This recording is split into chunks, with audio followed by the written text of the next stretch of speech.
Office of the Medical Examiner, Pete'sville. Dr. Jack Handman is speaking. How can I help you? Good evening, this is Kate Brooks.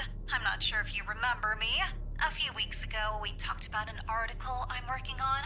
It's about your wife. I dropped by last Friday to speak to you, but you weren't working at the time. I asked the security guard to pass on a note for me. I would like us to discuss the topic of... I thought I had made it painfully obvious for the last time. No! Please don't call me again and stop inquiring about my wife. Damn journalists. They don't let me work. God damn it. I'm not in the best frame of mind to record a lecture for my students now. I'm feeling completely broken. Where did I leave my meds this time? Stephen didn't clean up after himself again.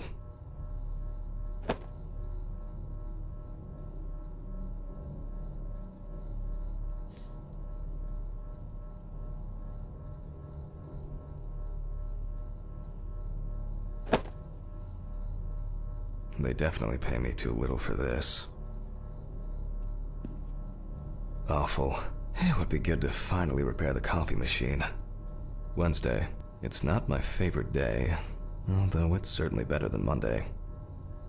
It won't be needed for the next few months. I guess it was in another life.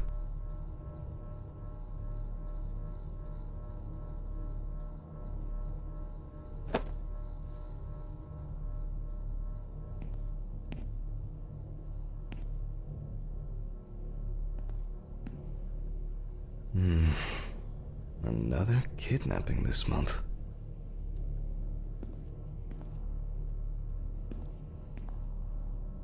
Not very comfortable, but suitable for night shifts.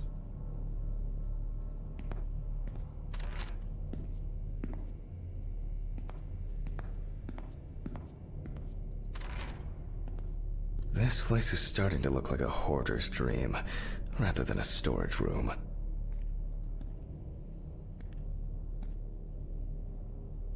I don't see any need to mess with the electrics. They are flaky enough as it is. Pills first, Jack. Pills.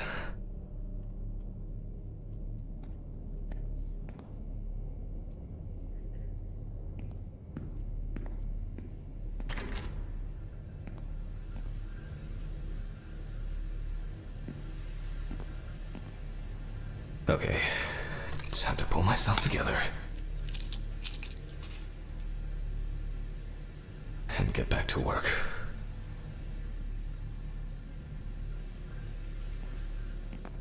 I need to set up the camera first.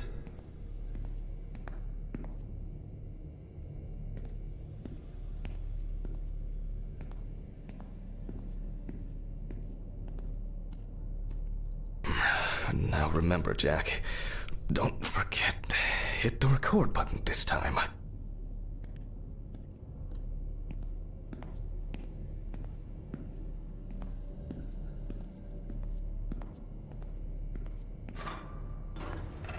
Hopefully the new tripod is going to hold up.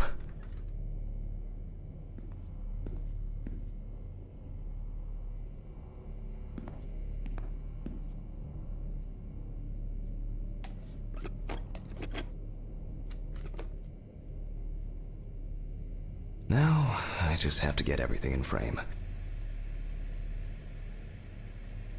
This should be fine. November 20th, 1991. Time, 8:43 p.m. Recording for medical students from the University of Missouri. This autopsy is conducted by Jack Handman. Hello, everyone. Welcome to the autopsy room. Today, you will have the dubious pleasure of following a full autopsy, step by step. For those of you who have already performed your first autopsy, this will refresh your basic knowledge. In turn, for those whose knowledge is only theoretical, I advise not to watch this after a meal.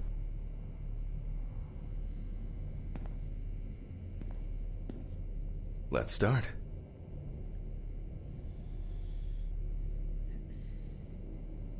Always wear an apron, mask, and gloves. Goggles are a must when the job is splashy. And in case of sharp accidents, it's worth having disinfectants at hand. It's true that you won't get ptomaine poisoning straight away, but if your liver or kidney aren't doing well, you may end up with diarrhea.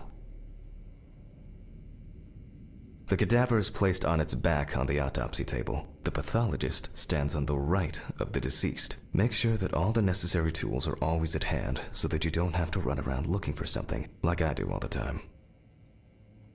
In the process of revealing and securing forensic evidence, it is difficult not to interfere with the original condition of the deceased. Written and photographic documentation plays a vital role throughout the entire examination process.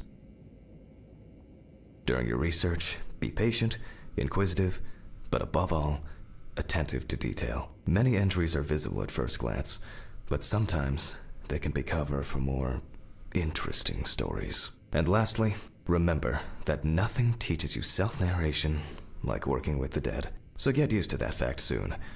Everyone will think you're talking to yourself. Now, onto the police folder. That will contain all sorts of pertinent information as to who the deceased might be and what potentially happened to them. So, let's take a closer look, shall we?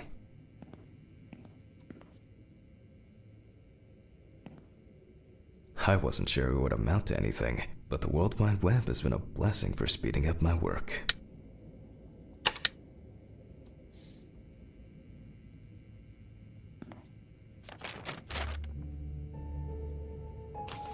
The deceased's name is Tobias Chambers, locally known as Old Toby. Homeless and unemployed for at least a couple of years.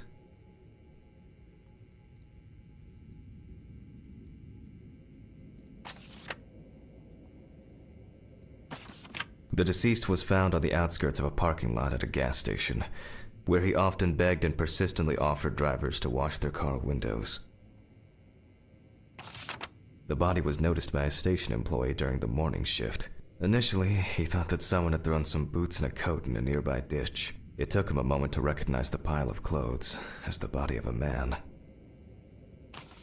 He worked most of his life at the local port dealing with unloaded cargo. He was fired for being drunk and starting fights. His son runs a hardware store on his own. His wife left him years ago. They both had no contact with the deceased. Signs of libation were found around the body. Empty bottles, traces of an inept attempt to start a fire, and a scattered makeshift blanket. That's it.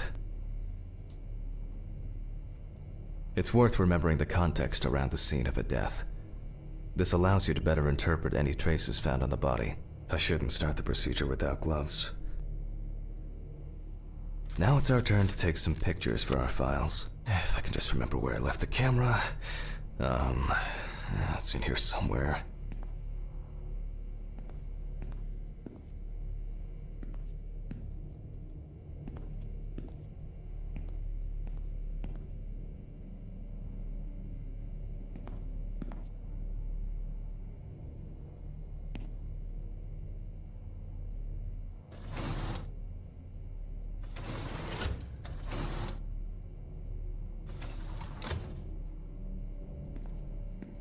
Aha! There you are. I knew it was here somewhere.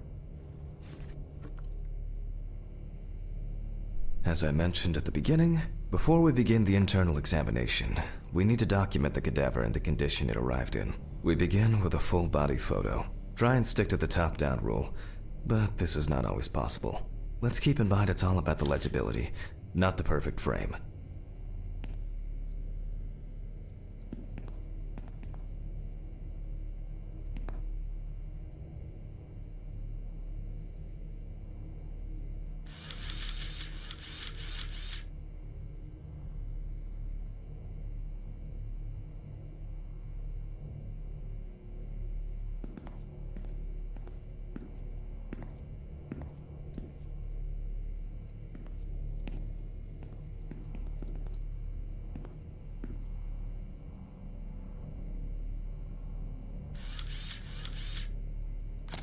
Voila! Now we move on to the next step, looking for traces. Take your time. Look at the corpse from different sides, from different angles, up close, and from a distance. You're looking for anything out of the ordinary.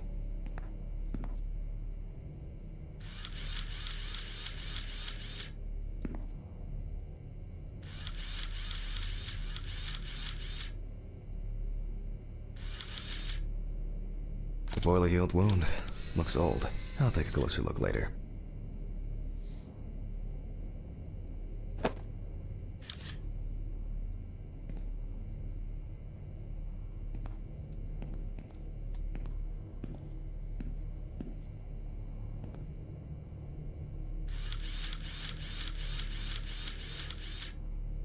That's something interesting.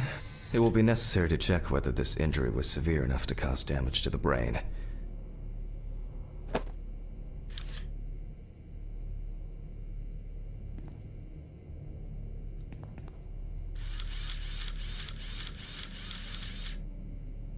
Some wounds in the feet and signs of frostbite, probably because the subject's shoes were too small.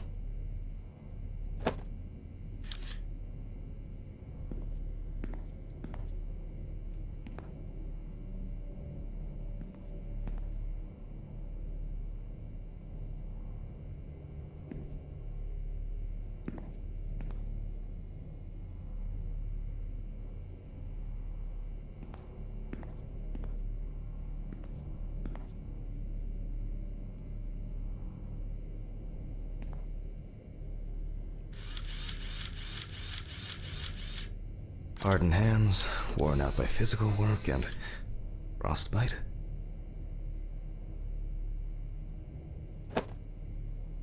In a moment, we will check which of our initial observations will be worthy of further consideration.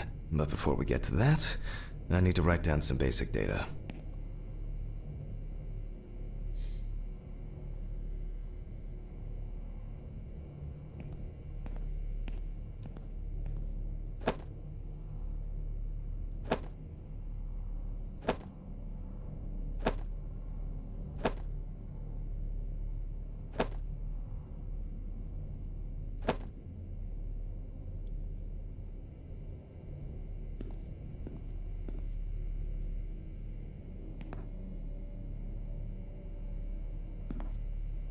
Scalpel, scissors, syringe, magnifying glass, knife. I guess I forgot to clean the knife. Personal information. The deceased was unclothed. Date. Okay. As you can see, I note everything down on previously prepared forms. Every pathologist must keep a detailed record of every step of the autopsy. This not only allows you to track the procedure, but also collates the results together, upon which you may back up your conclusions. So, enough of the boring prep. Let's begin by taking a closer look at the spots I photographed earlier. For this, you're going to need a magnifying glass.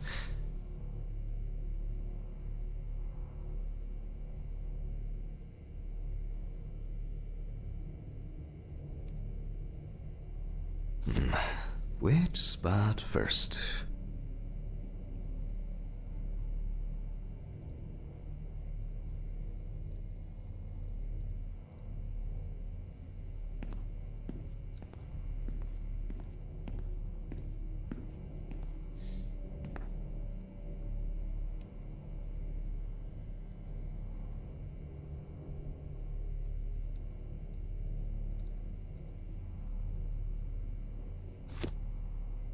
I can confirm the presence of ecchymosis on the deceased man's head. The appearance indicates the intravital nature of the wound. Add alcohol, which I can clearly smell, and this was an accident just waiting to happen.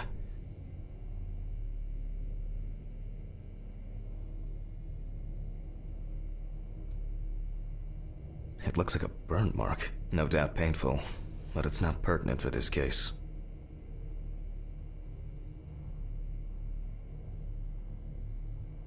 Here we can see frostbite on the fingertips. We can tell by the characteristic skin color.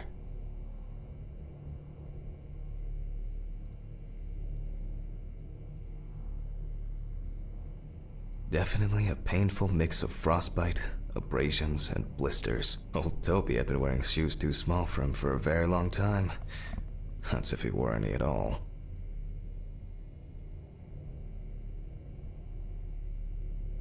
So far, there are a lot of superficial wounds, but only one serious injury to the head. Let's go back to our notes.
They definitely pay me too little for this.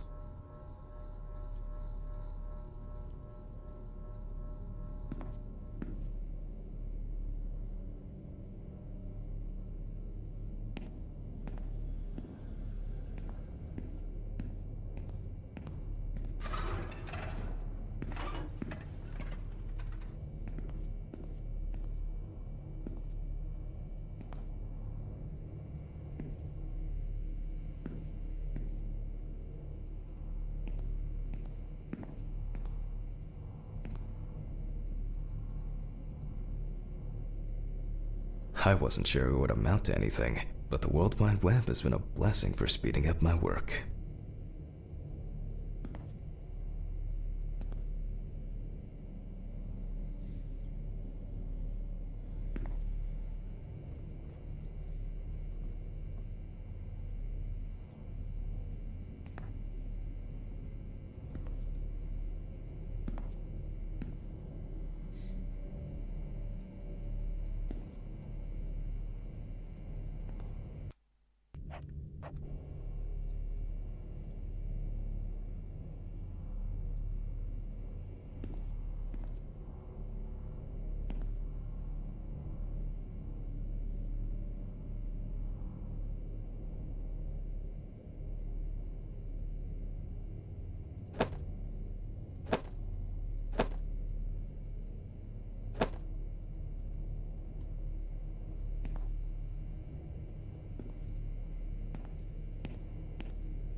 It's been a while since the eye wash in this thing was changed.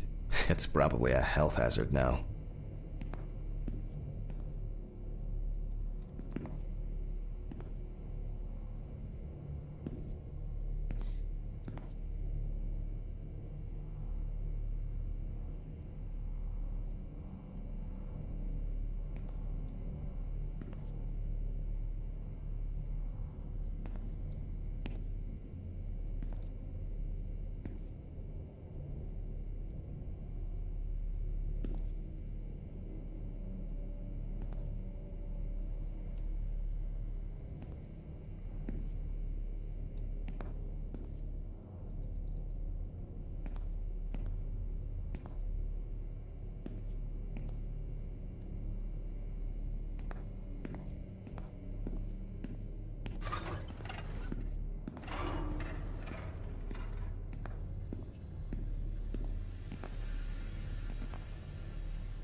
First, I mark the location of the injuries and make notes for each one. So...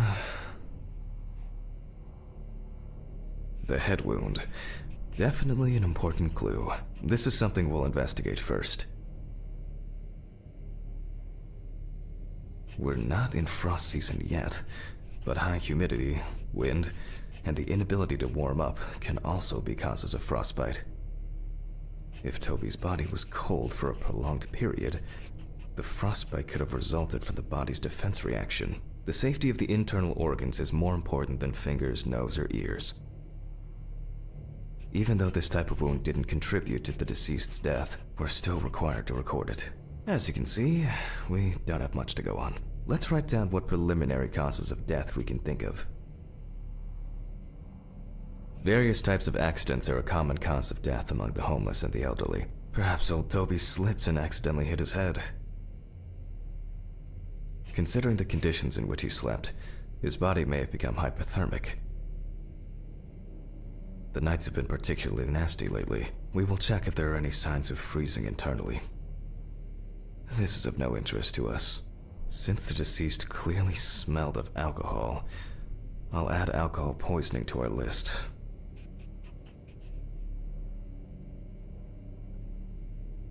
We still have one thing left from the basics: rigor mortis. Well, we take our deceased by the hand, gradually we raise it.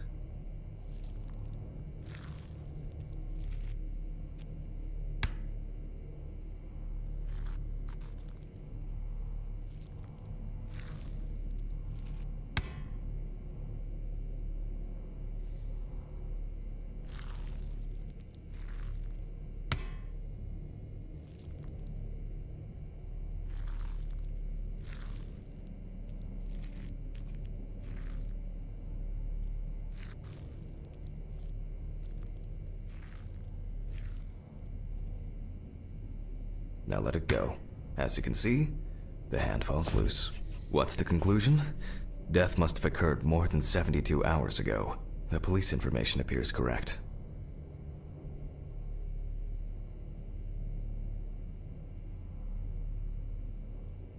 Head trauma seems the most promising, so we'll start there. For this, I need an oscillating saw.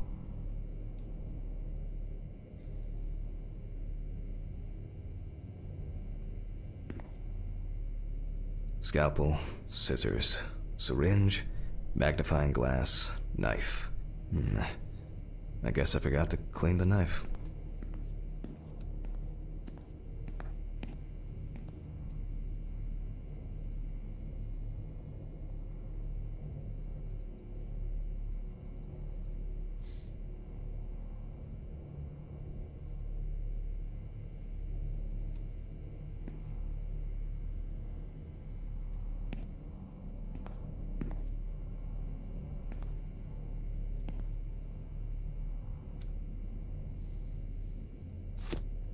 The cut is made from ear to ear.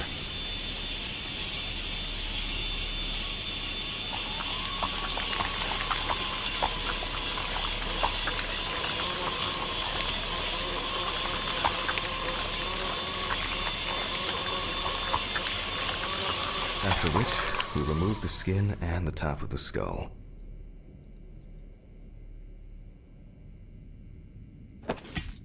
After the basic examination, we can see that the brain's cerebral gyri in both hemispheres are symmetric. The brain looks good. Let's take a cross-section.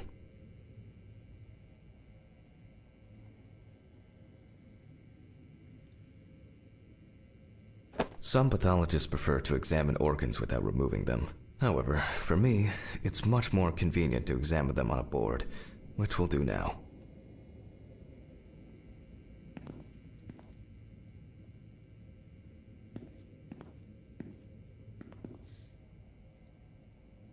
Holding a long, narrow blade knife in the dominant hand, we slowly cut the cranial nerves on both sides, all the time pulling the brain towards us.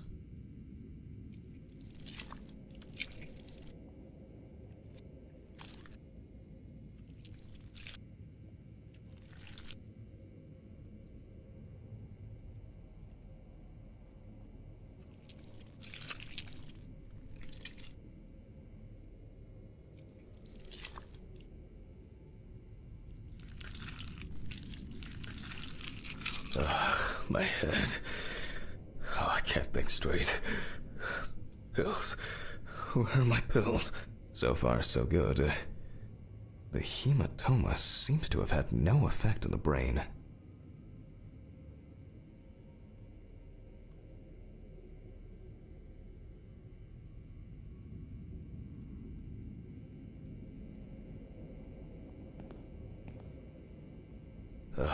My head. Oh, I can't think straight. Pills. Where are my pills?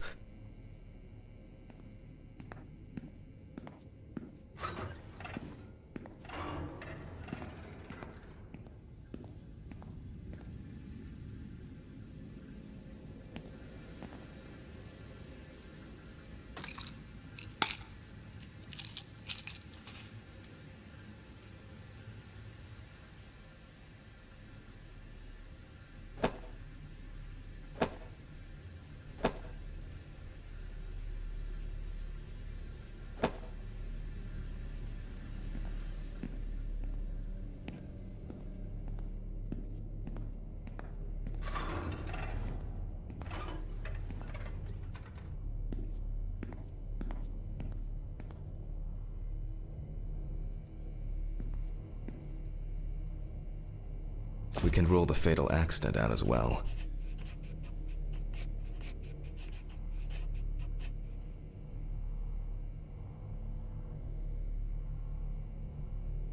Brain is in good condition, so we have no choice but to proceed to the internal examination of the other organs.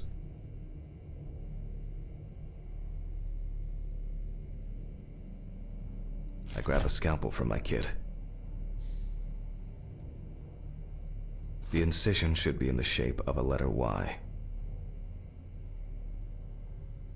We use a deep cut to reach all the way to the ribs and to penetrate the abdominal wall.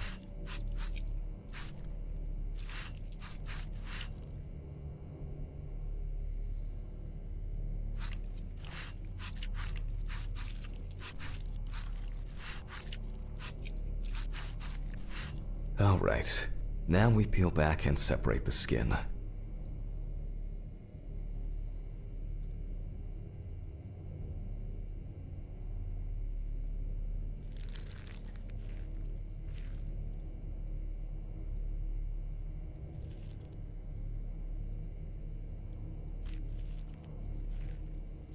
Now, we need to remove the ribs. We'll need the loppers for this.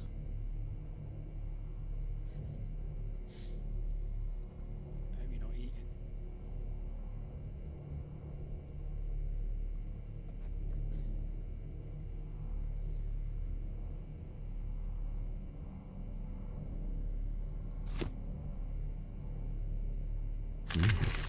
Quite a satisfying crunch, for some anyway.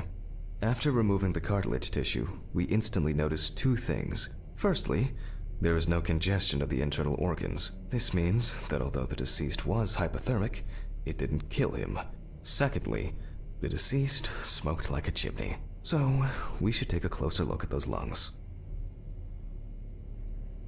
We can see widespread black and tarry deposits caused by smoking cigarettes. Despite the tragic condition of the lungs, they are not the cause of death. Alice smoked too. It didn't kill her, but... what was I talking about? Lungs. Yes. Advanced inflammation.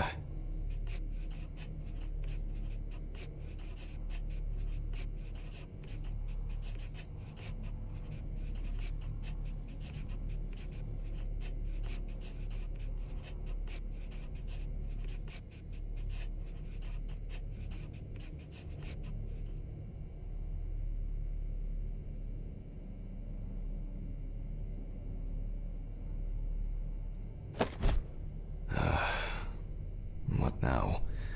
The syringe. Now's a good time to collect some samples.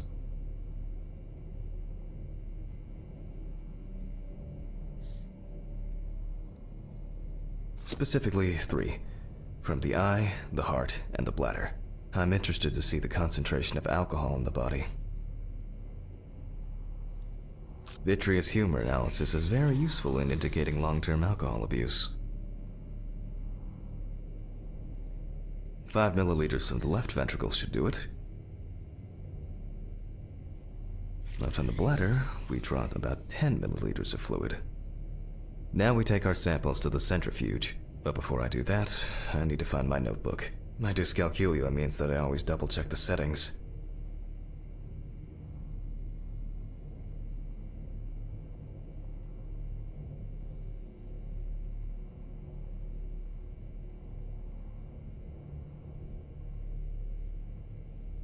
Please excuse me while I run and fetch it.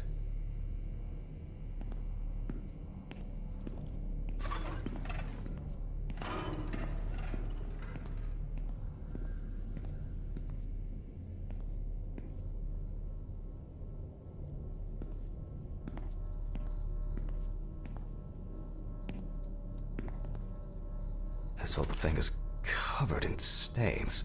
I should check this out under the microscope sometime.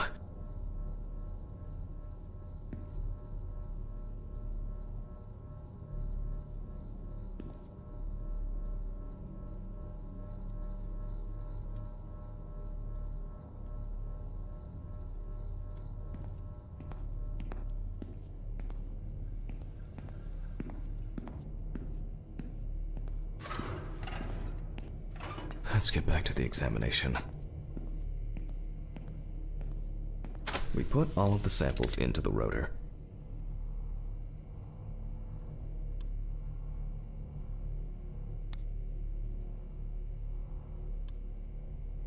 Now, we set the appropriate time and speed.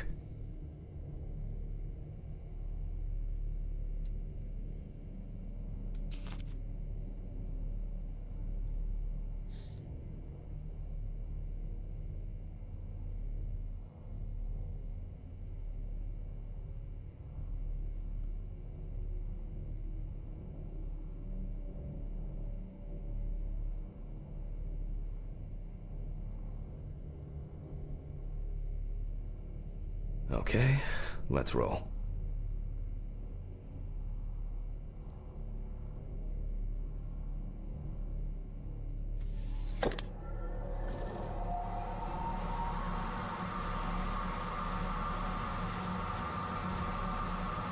Oh shit, the fuses again.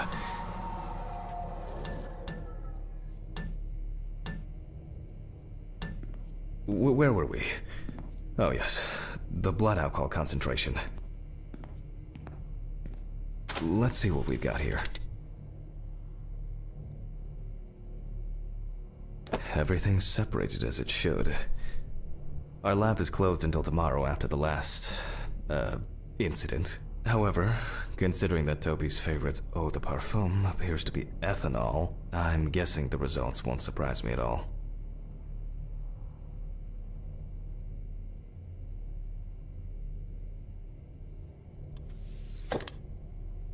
Let's go further. We will now focus on the cardiovascular system, specifically the heart. We remove the organ and examine it closely. We look for dark hypoxic areas, clots, or other elements that stand out as abnormal. At first glance, the heart looks fine. The pulmonary trunk and aorta seem to be in good condition. There are no pathological changes that would have contributed to Toby's death.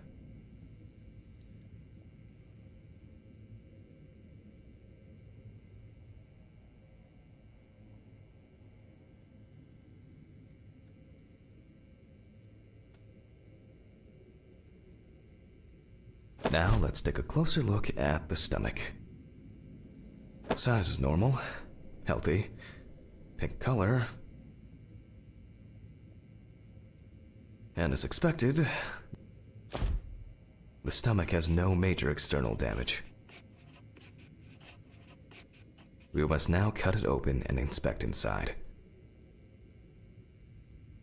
We will do it carefully so that its contents do not spill out.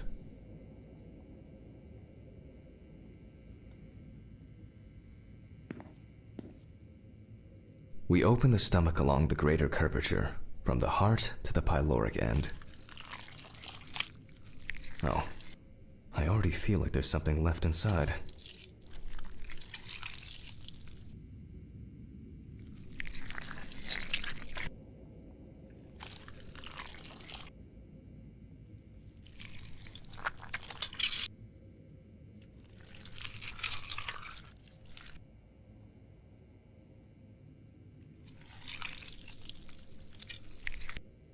Okay, large amount of gas, small amounts of yellow, grayish food content, resembling some kind of meat. Either our deceased hadn't eaten in days, or the bulk of his stomach had already found a way out.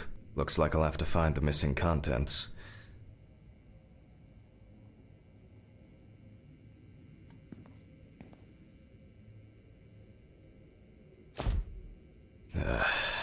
There are two ways here. One is obvious, and the other is... It couldn't have been suffocation, could it? I'll add this to the list and move on to the deceased's neck.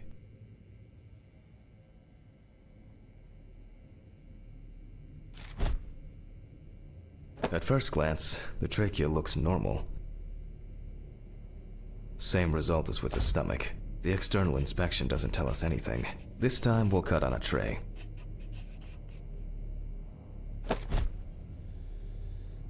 While cutting such a small organ as the trachea, we must make a precise incision. To be able to cut with the very tip of the blade, we must hold the scalpel as we would a pen.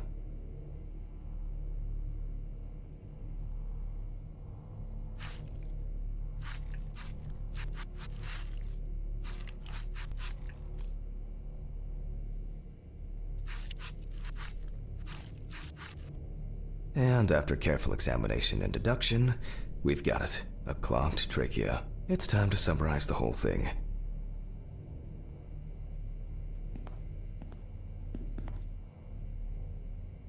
Based on the report and preliminary documentation, it's safe to assume that the deceased passed out after consumption of alcohol and then fell asleep on his back.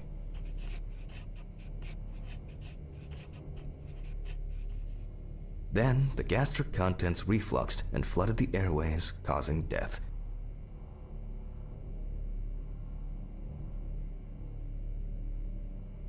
That's why we don't forget about the recovery position at dorm parties.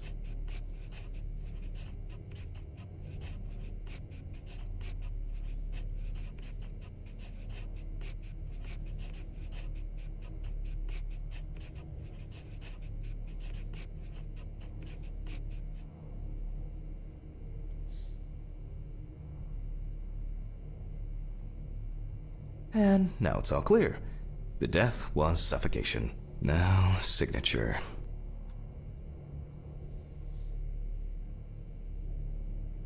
The mystery is solved. But for us, this is not the end. First, the dead body needs to be cleaned up.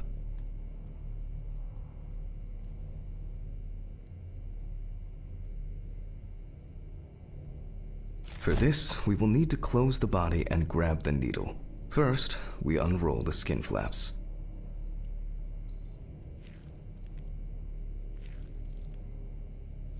And then, we sew the deceased back up. I'm using the baseball stitch technique. This stitching method is very strong and quick to do.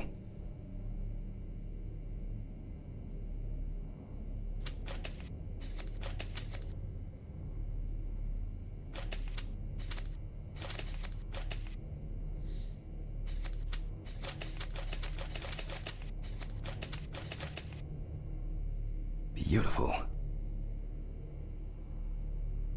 Now we say goodbye to the deceased and put them safely in the fridge, ready for the next stage of their journey.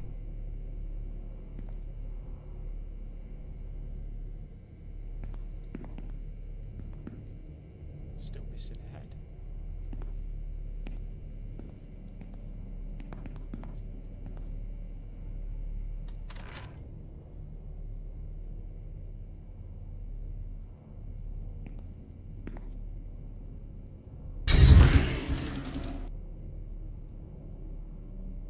God, I'm tired. I'll drop these samples off at the lab on the way to the bar.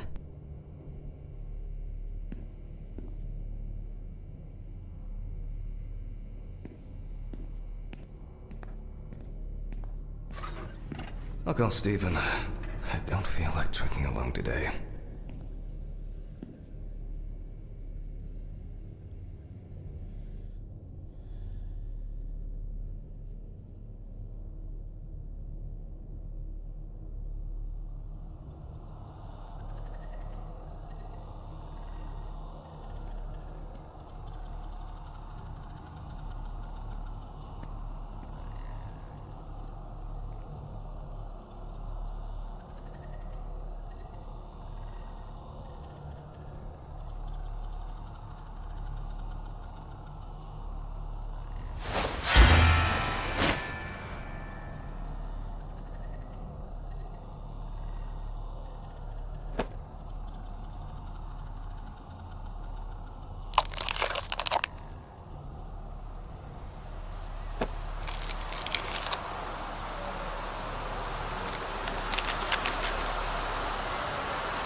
Forgive me.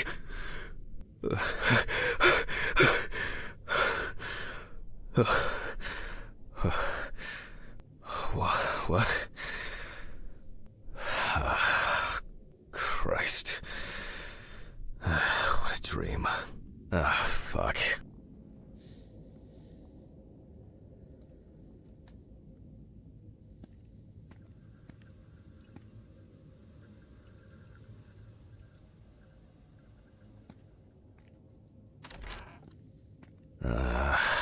So much light everywhere.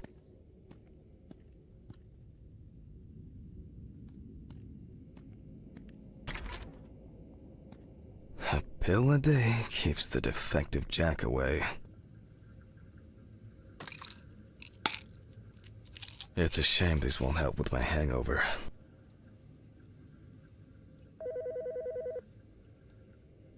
The fucking phone. Okay. I know I'm late. I'll be there soon. It's not like the dead are impatient. Jack, no. Alice? Who is this? It's Charlotte Graves. Oh God, I'm sorry. I didn't recognize you. I thought it was work calling. It's okay. I hate it when work calls me at home, too. How is everything? We haven't talked since... you know. Well, there are good days, and there are bad days. What can I say?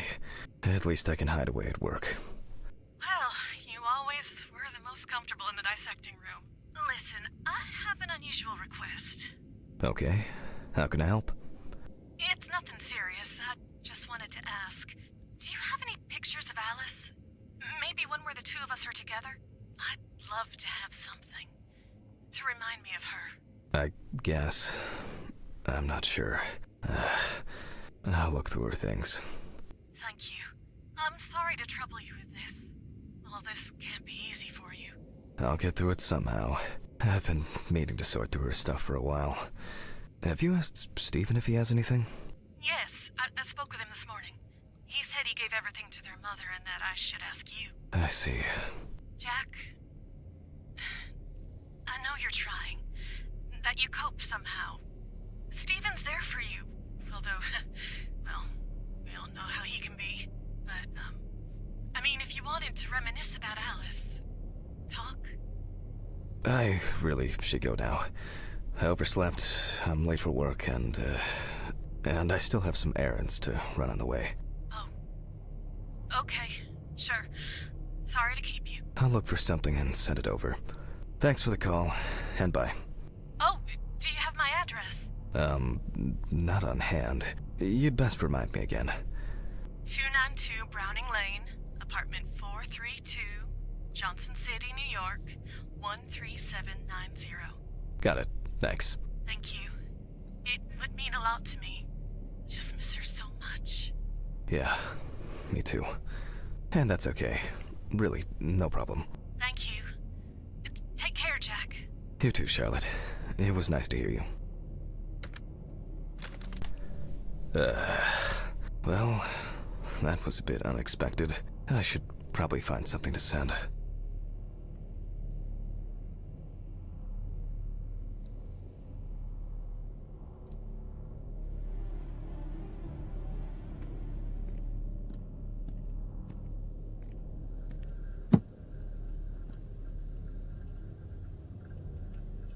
I wasn't able to support her through this.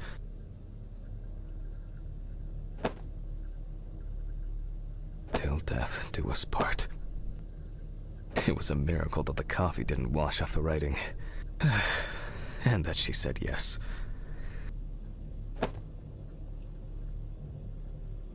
She got it for her first day of work, and she broke it the same day. She said it was for luck.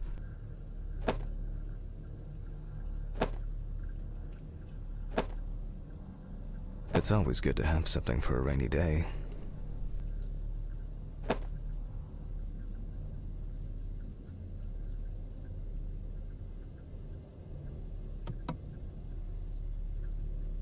Alice and Charlotte in Amsterdam.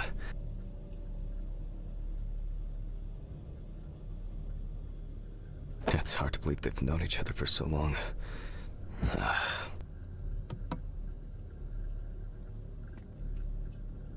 These were from Thanksgiving.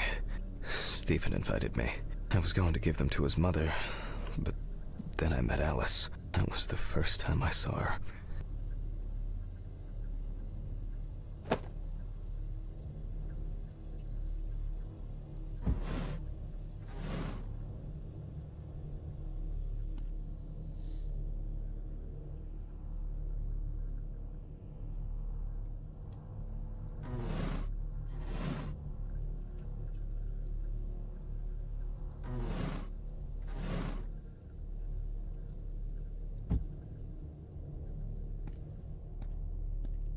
It would be better if Charlotte had this.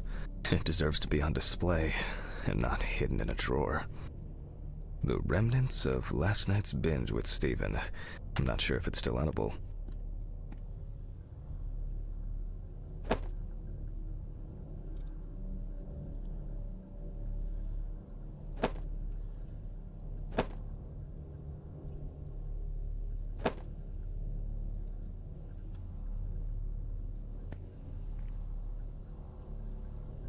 They certainly have more will to live than I do.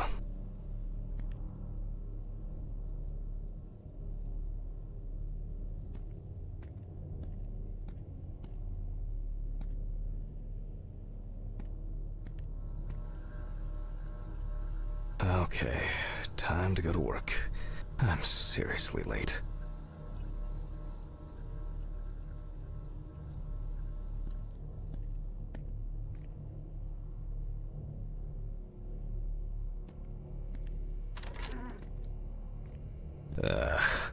I should grab some coffee and aspirin on the way.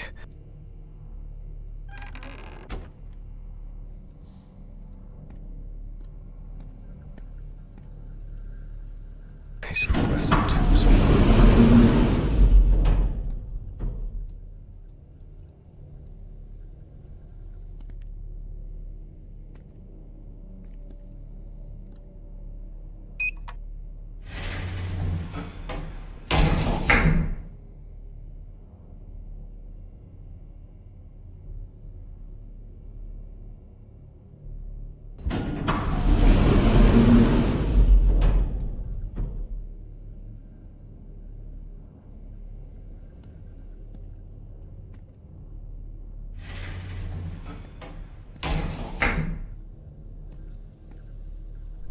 Standard correspondence consisting of bills, advertising leaflets, and pious reminders about the upcoming end of the world.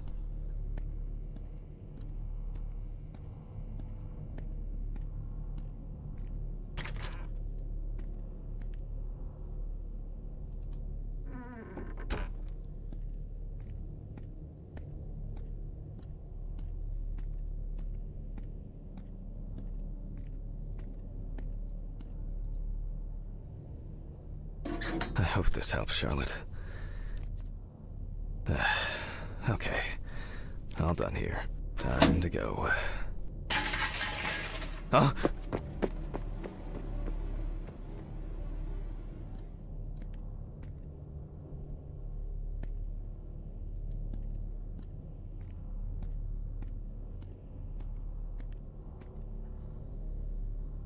Damn. I forgot my jacket. Well. I'll brave it for tonight. Too bad.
Nice and fresh. At least it's peaceful here.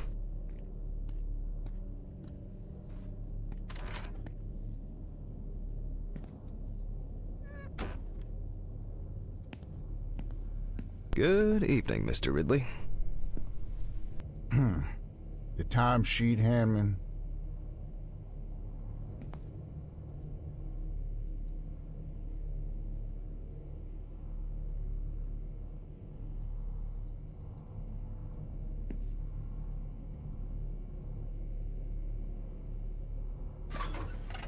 Some corpses have more personality than this guy.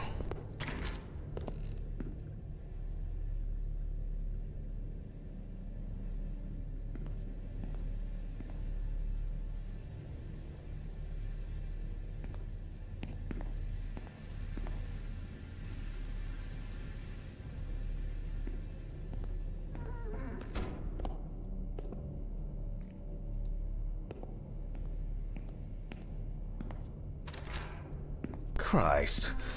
Who leaves the window open in the middle of November? So I'd better check the answering machine.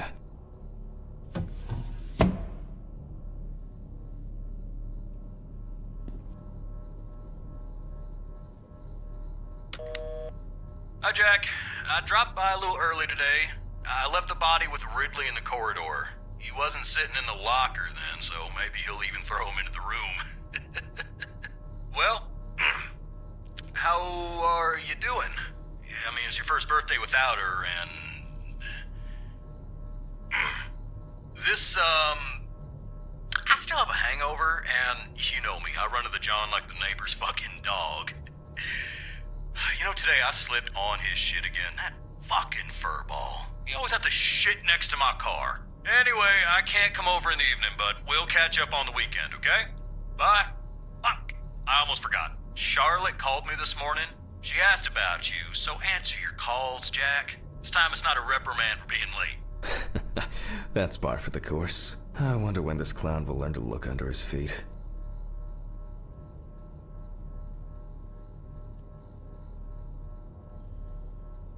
Birthday.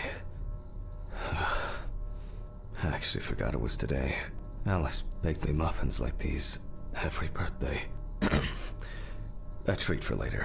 I always crave something sweet after a section. Okay, joke's over. Apron, gloves, and get to work.